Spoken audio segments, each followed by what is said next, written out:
Hello student, आज इस video के द्वारा हम पादप जगत के लक्षण क्या होते हैं इसके बारे में जानेंगे। तो सबसे पहले पादप होते क्या हैं, यानी ऐसे सभी जीव जिनमें क्लोरोफिल पाया जाता है और वो स्वपोषी होते हैं, तो उन्हें हम क्या कहते हैं, पादप कहते हैं। यानी जो यूकैरियोटिक कोशिका वाले हो, बहुकोशिकीय हो और जिनमें क्लोरोफिल यानी पर्णहरित उपस्थित होता है, तो ऐसे सभी जीवों को हम क्या कहते हैं, पादप कहते हैं यानी प्लांट कहते हैं। अब ये इनमें मुख्य लक्षण क्या होता है कि ये स्वपोषी होते हैं। स्वपोषी मतलब ये अपना भोजन स्वयं से बना लेते हैं। और किस प्रकार से बनाते हैं कि प्रकाश संश्लेषण की क्रिया करते हैं। प्रकाश संश्लेषण की क्रिया कैसे होगी, जब उनमें क्लोरोफिल उपस्थित हो। क्लोरोफिल उपस्थित होगा तभी वे पादप क्या होंगे, हरे होंगे। यानी जो प्रकाश संश्लेषण की क्रिया होती है वो केवल हरे पादपों या हरे पौधों में ही होती है। तो पौधे को हरा रहने के लिए क्या आवश्यक है, क्लोरोफिल। और इसके साथ में कार्बन डाइऑक्साइड भी चाहिए। पादपों को प्रकाश संश्लेषण क्रिया करने के लिए कार्बन डाइऑक्साइड की भी आवश्यकता होती है, जल की आवश्यकता होती है और सूर्य के प्रकाश की आवश्यकता होती है। और क्लोरोफिल पादप में पहले से उपस्थित होता है। तो जब ये चारों घटक कौन कौन से, क्लोरोफिल, सूर्य का प्रकाश, जल, कार्बन डाइऑक्साइड, जब ये सभी मिल जाते हैं तो फिर प्रकाश संश्लेषण की क्रिया होती है।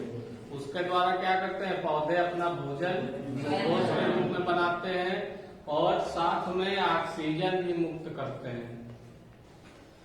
इसीलिए इन्हें क्या कहा जाता है, उत्पादक कहा जाता है। यानी पृथ्वी पर जितने भी जीव अपना भोजन स्वयं से बना लेते हैं उन्हें उत्पादक कहा जाता है।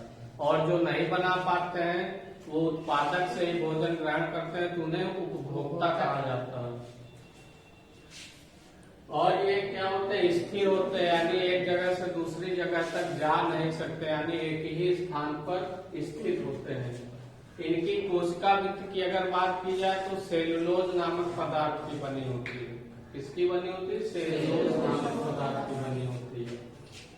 अब अगर पादपों की बात की जाए तो इनमें से कुछ पादप पुष्पी पादप है और कुछ पादप अपुष्पी पादप है। यानी कुछ पादपों में पुष्प उत्पन्न होते हैं, कुछ पादपों में पुष्प उत्पन्न नहीं होते हैं। तो जो आवृत बीजी पादप होते हैं, एंजियोस्पर्म प्लांट होते हैं, तो उनमें पुष्प उत्पन्न होते हैं। और जो शैवाल है, ब्रायोफाइटा है, टेरिडोफाइटा है, अनावृत बीजी है, तो इनमें पुष्प उत्पन्न नहीं होते हैं। फिर कुछ पादप ऐसे भी होते हैं जो विषम पोषी होते हैं। विषम पोषी मतलब वे अपना भोजन स्वयं नहीं बनाते, यानी वो प्रकाश संश्लेषण क्रिया नहीं करते हैं।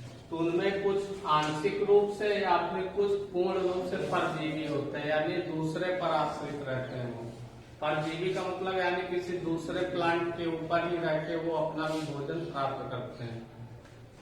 तो इन्हें क्या कहते हैं, ये कीटभक्षी भी होते हैं और मृतोपजीवी होते हैं। यानी कुछ प्लांट ऐसे होते हैं जो सड़े गले पदार्थों से भोजन प्राप्त करते हैं और कुछ कीटों को खाकर अपना भोजन प्राप्त करते हैं।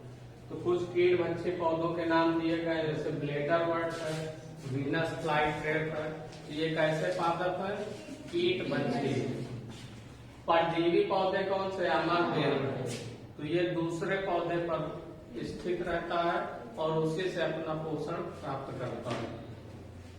अब अगर पादपों के जीवन चक्र की बात की जाए तो इनमें दो अवस्थाएं होती है, एक होती बीजाणु उद्भिद और एक होती युग्मकोद्भिद। बीजाणु उद्भिद जो अवस्था होती है वो द्विगुणित यानी डाइप्लॉइड होती है और जो युग्मकोद्भिद अवस्था होती है वो अगुणित यानी हैप्लॉइड होती है। इसका मतलब क्या है कि द्विगुणित का मतलब है कि पूरे गुणसूत्र होते हैं, ठीक है। यानी किसी भी सभी पौधों में अलग अलग गुणसूत्र होते हैं, तो जितने भी उसमें टोटल होते हैं वो द्विगुणित कहलाता है, ठीक है। अगर उनकी संख्या आधी रह जाती तो वो अगुणित होते हैं।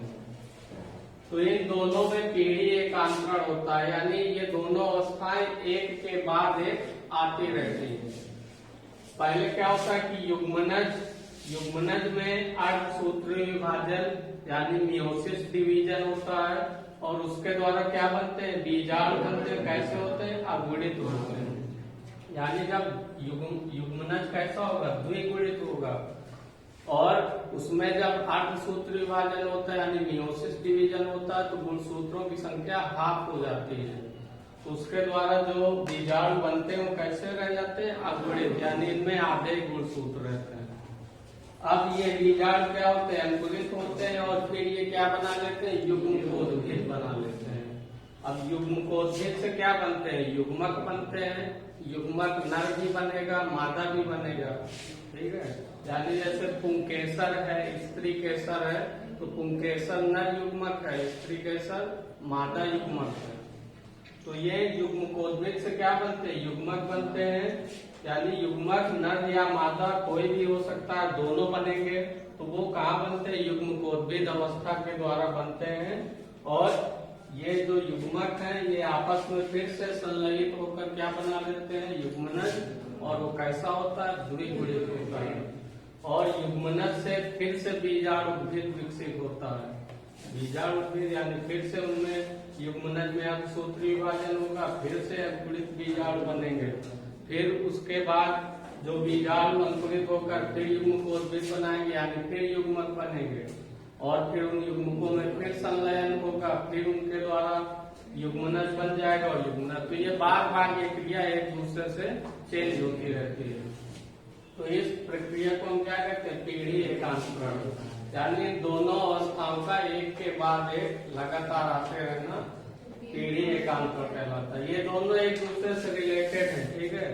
बीजाणुद्भिद से युग्मकोद्भिद बनेगा, यानी बीजाणुद्भिद अवस्था में क्या बनता है, बीजाणु बनता है। और फिर बीजाणु अंकुरित होकर युग्मकोद्भिद बनाते हैं, यानी उनमें फिर से युग्मक बनते हैं। फिर नर युग्मक और मादा युग्मक दोनों संलयित होकर फिर से युग्मनज बन जाएगा और वो कैसा होगा, द्विगुणित होगा। तो युग्मनज जो बनता है वो द्विगुणित होता है और उसके द्वारा बीजाणु जो बनते हैं वो अगुणित होते हैं। तो ये क्रिया बार बार चलती रहती है। तो पादप जगत के मुख्य लक्षण क्या है, ये स्वपोषी होते हैं। अधिकांशतः पादप क्या होते हैं, स्वपोषी होते हैं। केवल कुछ ही होते हैं जो विषमपोषी या मृतोपजीवी या परजीवी होते हैं, जिनके नाम बताए गए हैं। नहीं, अधिकांशतः पादप क्या होते हैं, पादप जगत में उन्हीं को रखा ही गया है क्योंकि वो स्वपोषी होते हैं। अपना भोजन प्रकाश संश्लेषण की क्रिया के द्वारा स्वयं बना लेते हैं। तो और कोशिका किस प्रकार की होती है, यूकैरियोटिक होते हैं, यानी बहुकोशिकीय जीव है। केवल जंतुओं से इनमें क्या अंतर हो जाता है कि जंतुओं में जंतु स्वपोषी नहीं होते हैं, पादप स्वपोषी होते हैं, इसलिए इन्हें जंतुओं से अलग रखा गया। जंतुओं में क्लोरोफिल नहीं पाया जाता, पादपों में पाया जाता है। तो क्लोरोफिल के होने या न होने से इनको अलग अलग रखा गया है। आप लोग इसका स्क्रीनशॉट ले सकते हैं।